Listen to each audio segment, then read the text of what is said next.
Hello, my name is Zara Hoffman. I'm a self-published author of young adult paranormal romance, and in today's video, I'm going to be talking about Wicked, the musical, which is my all-time favorite musical.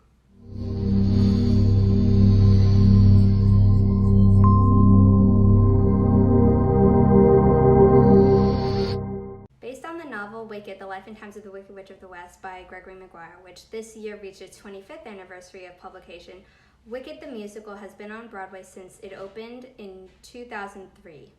The musical and novel are both based on The Wizard of Oz by L. Frank Baum, which was published in 1900 and was turned into the famous 1939 movie starring Judy Garland. Both the novel and the musical Wicked take the point of view of the Wicked Witch of the West, who is named Elphaba, which is drawn from the phonetic initials of L. Frank Baum. The book and the musical are very different, and even though I normally say that the book is always better than whatever adaptation comes from it, in this case I actually like the musical better because it focuses more on the relationships between the characters rather than the political system of Oz, which is much more corrupt than one would initially think if you've only read L. Frank Baum's book or seen the movie. Both mediums deal with the question, are people born wicked or is wickedness thrust upon them, which is a line that Glinda asks at the start of the musical, but the book is much more graphic. If you're interested in reading the story from which the musical is based on, I will leave a link to it down below. The Broadway production has won many awards, including 3 Tony Awards, one of which was for Best Actress in a Musical, which went to Idina Menzel, even though her co-star Kristen Chenoweth was also nominated. My story with Wicked actually starts before I even saw the show. My mom was in charge of finding creative arts and performing arts events for the parents of my middle school to go to every year.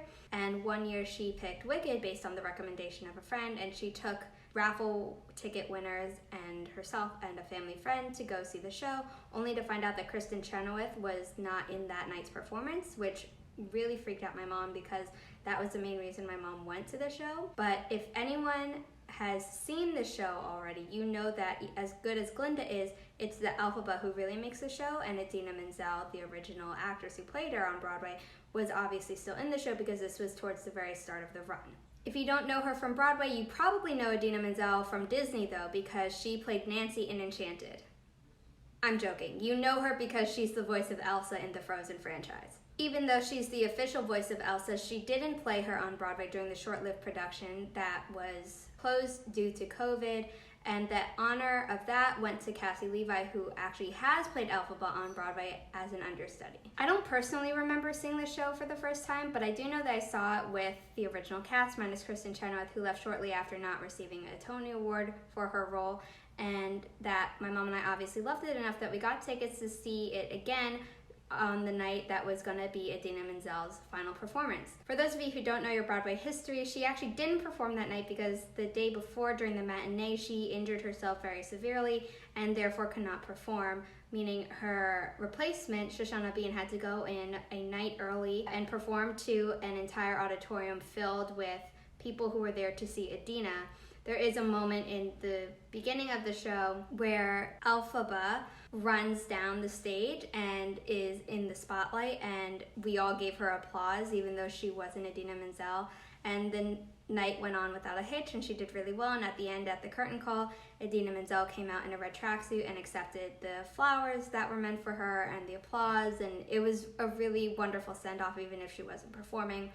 At the time, our friend Rob Sapp, who has played Bach, was in the show, and so my mom and I got to go backstage, and while we were back there waiting for him to get out of his makeup from his dressing room, Idina Menzel walked by and actually apologized to me for not performing, and as she did, she was walking very stiffly and clearly in pain, and the fact that she said that is something that has stuck with me all these years. She's incredibly nice and just magical. I have a signed image of her playing Elphaba, but that is not currently with me, and then I also have a signed playbill with her signature on it as well. While he was still in the show, I went back for my 9th birthday, where I took a very good friend of mine, my mom, and the daughter of a family friend, and the 4 of us had dinner before going to see the show. The show was magical as always, but what was really magical about that night was the fact that after the show, we all got to go backstage, see the stage from a performer's perspective, and get a tour of where the sets were held and the wings and cool things like that. But then even better, we got to go backstage to the leading ladies' dressing rooms, and they were waiting for us to have pictures with us. I have tried so hard to find the pictures that I took with these ladies, but I cannot find them anywhere. So if I ever find them, I will post them to my Instagram, and then we'll post a link to my Instagram post in a comment on here.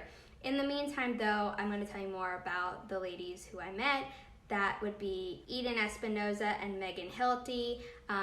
They were amazing together, and you might know Megan Hilty from the TV show Smash, and Eden Espinosa has followed Idina Menzel's career not just in Wicked but also in Rent, because she played the final Maureen in the final cast and final performance of Rent, which was luckily filmed. My friend Telly is also in that film performance as the waiter in La Vie Boheme, but he has also played Bach, which is something I forgot to mention in my Xana Don't video, which you can watch by clicking the card. Another actress who has followed in Idina Menzel's career footsteps is Willemijn Verkeek, the Dutch actress who opened the German production, the Dutch production, and went into Broadway, and then also the West End. She has therefore performed it in German, Dutch, and English, and is the only actress to have played Elphaba in 3 different languages. She is also the dub for Elsa's Let It Go in German and Dutch, and I will leave a link to that here. As someone who has seen the show multiple times, I can positively say that the show is magical no matter which cast you get, but there have definitely been things that have changed since the opening night and the early years of the production. One example is that at the start of the show, there used to be a giant blow-up witch's hat that encompassed and hid the entire ensemble from which they would appear, and then the hat would be sucked into the floor while the opening number started. That no longer happens. And a second thing is that dialogue and banter has changed a little bit since I first saw the show. Third is less to do with the production and more to do with the poster. The original poster was 2D and had a line across the top that said "So much happened before Dorothy dropped in." When the show opened in London, the line was dropped, as was the 2D effect. It was instead drawn to look more 3D, and that image has since been used everywhere in the world. Broadway also uses it when it is doing certain promotions, but in general the 2D remains the Broadway standard. The line, The Untold Story of the Witches of Oz, has remained on the poster and is the main focus of the poster, which makes sense because the show, rather than the book, is mostly focused on the friendship between Elphaba and Glinda before Dorothy dropped in. Returning to the actual show, the iconic riff of Defying Gravity, which is the show-stopping Act 1 finale, has been modified by every actress who plays Elphaba to put their original stamp on it. But in all the ads, even when you see other actresses, including Willemijn Verkeek, given how long her run was, you still hear Idina Menzel singing the riff. 2 years ago, in honor of its 15th anniversary, Wicked teamed up with NBC to host a Very Wicked Halloween, which saw musical stars such as Ariana Grande and Pentatonix perform songs from the show, and also the return of Idina Menzel, Kristen Chenoweth, and other actresses who have played Glinda and Elphaba. I will leave a link in the description down below so you can read more about it, but I don't believe you can watch it anywhere. It was briefly available on Hulu the day after, but I can't find a way to watch it any other place. So if you didn't watch it live, you can watch clips of it on YouTube. All of this is to say that I love Wicked the Musical because of the story, the characters, the music, and songs and lyrics, which were written by Stephen Schwartz, and the costumes and the lighting and the sets all lend to a magical experience. But we all know that a Broadway ticket is expensive, even when there isn't a global pandemic shutting it down. And so I often listen to the album, which is just as magical and transports me to Oz whenever I want to. If you want to listen to that, you can find it on iTunes, on Spotify, and on Amazon Prime, and I'm sure other places as well. They have released a 15th anniversary album where you can hear some of the songs covered by other people. And the Wicked YouTube channel has an Out of Oz series where actors who have been in the show sing songs that their characters didn't get to sing in a different style than what's in the show, which is a really cool series. That channel also has a lot of behind the scenes, and Broadway.com has done multiple vlog series with different actors who have played Elphaba. Wicked is a show that grows with you the more you know it, and that is a trend you will see with other musicals that I really love, because I think a story that is really good is one that allows you to find new things in it every time you return to it. So Wicked is definitely one of those, as is the next musical I'm going to be covering, which is The Lion King. And if you like this video, please give it a thumbs up and don't forget to hit subscribe and the bell down below so you don't miss any future videos from me. My name is Zara Hoffman. I'm a self-published author of young adult paranormal romance.